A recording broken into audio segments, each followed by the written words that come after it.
سیدنا ابو ہریرہ رضی اللہ تعالیٰ عنہ ایک بار بازار میں تشریف لے گئے تو آپ نے اعلان وہاں ایک بات کہہ دی اور اعلان کر دیا کہ لوگوں تم یہاں بازار میں بیٹھے ہو اور ادھر مسجد میں سرکار کی میراث تقسیم ہو رہی، تم یہاں بیٹھے ہو مسجد میں آقا علیہ الصلوۃ والسلام کی میراث جو ہے وہ بانٹی جا رہی ہے، وہ تقسیم ہو رہی ہے، اور تم یہاں کیا لے رہے ہو؟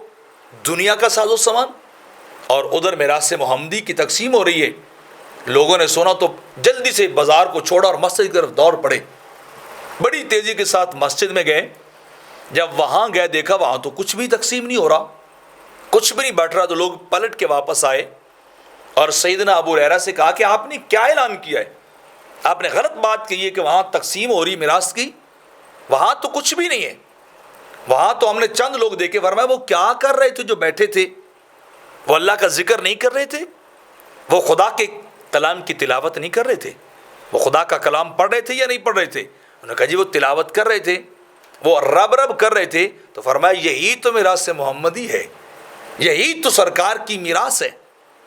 دنیا تو ختم ہو جانے والی چیز ہے، دنیا تو فنا ہو جانے والی چیز ہے۔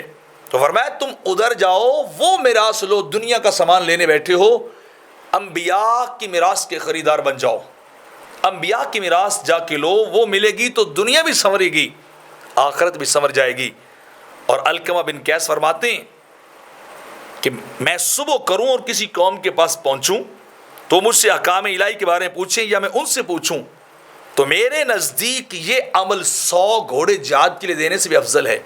یعنی وہ مجھ سے پوچھیں کہ بتائیے تم نے کتنے جو ہے وہ سجدے کیے، اللہ کے کتنے احکام پہ عمل کیا، کتنے گناہوں کو چھوڑا، احکام خداوندی کو مانا یا نہیں مانا؟ فرمایا اپنے نفس اور اپنی ذات سے جہاد، یہ اس جہاد سے بڑھ کر ہے جو کافروں سے کیا جاتا ہے۔